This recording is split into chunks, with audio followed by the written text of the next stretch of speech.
Bonjour à toutes et tous, on m'appelle Steven et si vous êtes prêts pour une salve de news d'ici, et ben nous voici prêts aussi puisqu'on va parler de plusieurs projets hypants de l'univers, notamment un film Batgirl qui s'est officialisé ces dernières semaines et dont on commence à avoir des infos par-ci par-là, le tournage de Green Lantern, la série HBO Max qui est imminent avec là aussi des infos, la saison 3 de Titans qui va faire son arrivée enfin sur HBO Max dans quelques mois, on parlera aussi évidemment de la sortie Netflix, un premier look très mystérieux sur le costume de Dwayne Johnson en Black Adam dans le film du DCU justement, et enfin une suite au film Joker qui va apparemment se faire. Est-ce que c'est une bonne, est-ce que c'est une mauvaise idée? Je vais vous donner mon avis sur tout ça. Installez-vous confortablement mesdames et messieurs les DOS, on va décrypter tout ça, c'est parti.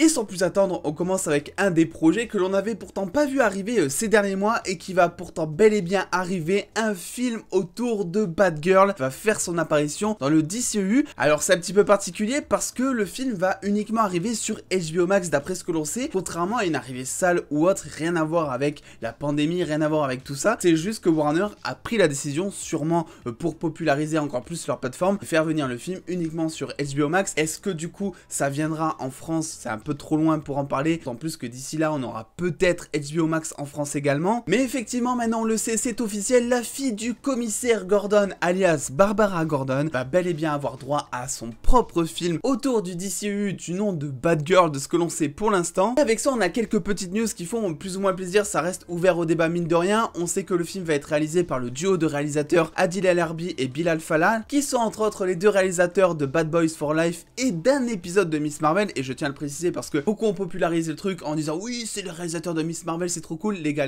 on se calme, ils vont réaliser un seul épisode de ce que l'on sait. C'est du côté du scénario que ça va peut-être coincer chez certains, vu que le film sera écrit notamment par Christina Hodson, qui est entre autres la scénariste, donc celle qui a écrit l'histoire on va dire de Bumblebee, Birds of Prey et le film The Flash qui arrive en 2022. Concernant Bumblebee, c'est pas vraiment la plus grosse histoire de malade, Birds of Prey un film que j'ai apprécié moi personnellement très moyennement, et The Flash pour l'instant, même si je suis très excité sur le projet, on peut pas vraiment en dire grand chose vu que ça arrive seulement en novembre 2022. Mais c'est vrai que le fait de me dire que le script va être écrit par quelqu'un qui a écrit notamment Birds of Prey ou encore Bumblebee, c'est pas quelque chose qui moi me chauffe personnellement, ça reste très subjectif, ça dépend si vous avez aimé ou pas ces deux films. Personnellement, j'ai pas trouvé que c'était deux grands chefs-d'œuvre. À noter aussi, parce que c'est quelque chose d'assez cool je trouve, ça sera la troisième apparition du personnage en live action, après donc la version de 1997 qu'on a vu dans Batman et Robin, ou encore la saison 3 de Titans où on sait que Barbara Gordon fera son apparition. Et vu que j'y suis, c'est le moment de vous donner aussi des infos concernant cette fameuse saison 3 de Titans, ou Titan en français, je préfère dire Titans perso, puisque même si le tournage est toujours en cours au moment où je tourne cette vidéo, donc c'est à dire le 1er juin, et même s'il est prévu pour terminer le 10 juin, donc dans 9 jours, on a une date avec un premier teaser de style pandémique, j'ai envie de dire, donc tout simplement des acteurs qui vont parler facecam pour nous annoncer la date, et ça va donc arriver très vite puisque la saison 3 de Titans arrivera aux États-Unis en août 2021 sur HBO Max. Il y a deux inconnus pour l'instant concernant la sortie française. Le souci c'est qu'avant Titans et un peu toutes les autres séries DC finalement appartenaient à la plateforme DC Universe. Ce qui fait que concernant cette série ça arrivait 5 mois plus tard sur Netflix, mais que même si ça reste probable, on n'est quand même pas sûr qu'ils reprennent le même modèle de diffusion vu que maintenant la série arrive sur HBO Max. Envisageons par contre que ça suive exactement le même chemin, le même rythme de diffusion comme ça l'est d'ailleurs très probablement, la saison 3 de Titans risque d'arriver sur Netflix en France à partir de décembre 2021 ou janvier 2021. Si on ajoute les 5 mois, il pourrait très bien le diffuser à partir de décembre, mais généralement c'est vrai qu'ils préfèrent esquiver un petit peu les fêtes de fin d'année où personne n'est devant son écran et démarrer l'année avec une nouvelle série. C'est donc probable, je pense, selon moi encore, que la saison 3 de Titans arrive en janvier 2021 sur Netflix. Avec cette saison, on sera donc sur 12 épisodes dont vous pouvez voir les titres ici présents sur l'écran. Je vous laisse faire pause si jamais vous voulez théoriser, c'est quelque chose que moi j'ai déjà fait en vidéo. Et bien évidemment, en plus de retrouver tout le casting principal des précédentes saisons, on retrouvera déjà Curran Walters qui lui se transformera en Red Hood dans cette saison, Jelly Kurgo ou l'acteur qui a fait sensation durant la bande-annonce de The Batman et qui a été casté entre autres grâce à ça, jouera donc Tim Drake et sera un nouveau Robin à arriver prochainement. Et enfin, ce personnage est resté très mystérieux pendant des mois, on sait enfin qui va le jouer. Effectivement, l'épouvantail sera présent et sera interprété par Vincent Kartheiser que l'on peut retrouver dans Mad Men, au tournage a déjà une description de personnage assez vague que je vais vous lire. Je sais pas si ça peut vous donner des infos en plus. Jonathan Crane est un résident de l'asile d'Arkham qui était réputé pour terroriser Gotham en utilisant une toxine capable d'exploiter les phobies de ses ennemis. Jusque là, si vous connaissez le personnage, il n'y a rien de très nouveau. Ce qui est intéressant ici, c'est qu'il parle au passé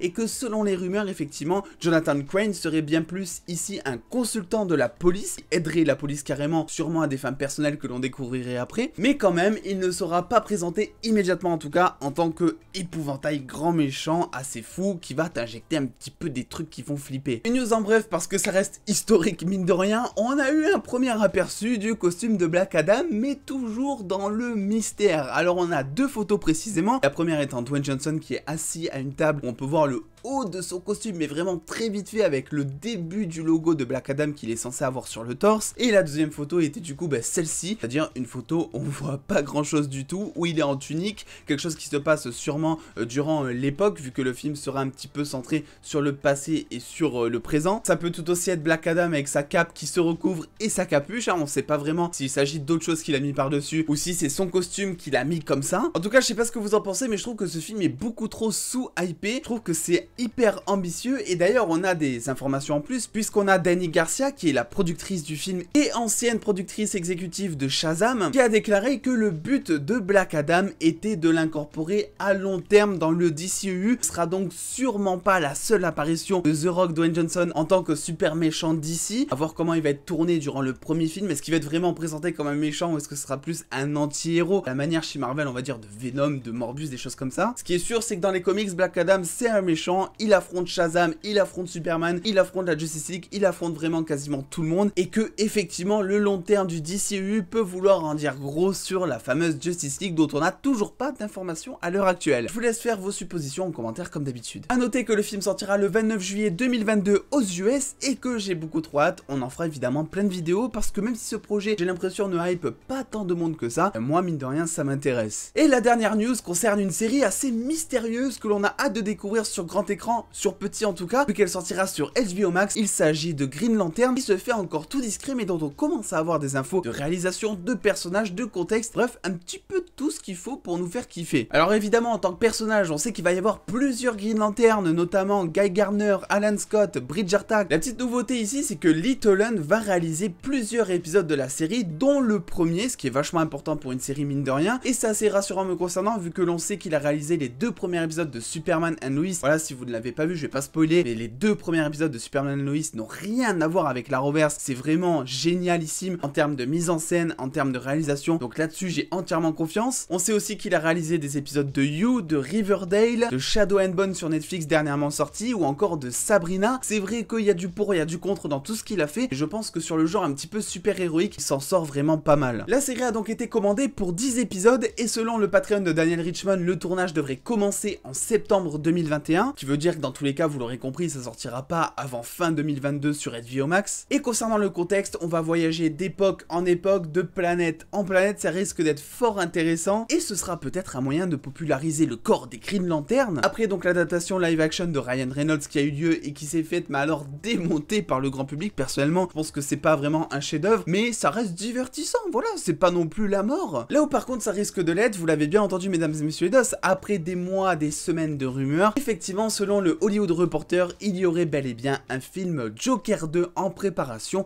dans les cartons de Warner. Pour ou contre, n'hésitez pas à me donner votre avis en commentaire. On sait donc que Todd Phillips, donc le réalisateur du premier film, sera de retour et a même signé pour co-écrire le film cette fois. Il n'y a pas de Joker sans Joaquin Phoenix, donc pour l'instant on n'a pas trop de nouvelles mais on imagine qu'il sera dedans. Et c'est à peu près tout ce que l'on sait pour l'instant. Quelle intrigue vont-ils suivre pour une seconde fois? On sait qu'ils ont introduit notamment un jeune Bruce Wayne dans le premier film, peut-être qu'ils vont poursuivre avec ça dans le deuxième film. Honnêtement, je suis vraiment pas chaud pour ce projet. Alors vous le savez, Joker c'est un film que je considère comme un chef-d'œuvre et vous pouvez retrouver ma critique juste ici, même si elle a très mal vieilli. On pense toujours la même chose, c'est-à-dire que je ne sais toujours pas trouver de points négatifs à ce film. Je sais qu'il faut jamais dire impossible, mais c'est très compliqué pour moi de produire un deuxième film de la même qualité que le premier, et du coup c'est vrai qu'il y a beaucoup plus de risques de décevoir les fans que forcément de les surprendre. Je pense que Joker c'est un petit peu comme un plat gourmet, il faut juste se contenter de ce que l'on a dans la l'assiette, ne pas en reprendre pour justement apprécier ce que l'on a eu. Et là je pense que c'est une erreur de la part de Warner, même si évidemment on les comprend vu que le film a tout simplement cartonné au box-office. Évidemment c'est un débat ouvert, donc donnez-moi votre avis en commentaire. Joker 2, bonne ou mauvaise idée selon vous? Vous pouvez aussi venir me le dire sur les réseaux sociaux si jamais entre nous, où vous pourrez retrouver aussi beaucoup plus de news en exclusivité et en avance. N'hésitez pas à lâcher le petit pouce bleu si cette vidéo vous a plu. En attendant les dos, prenez soin de vous, faites-vous bien kiffer. Des bisous les dos.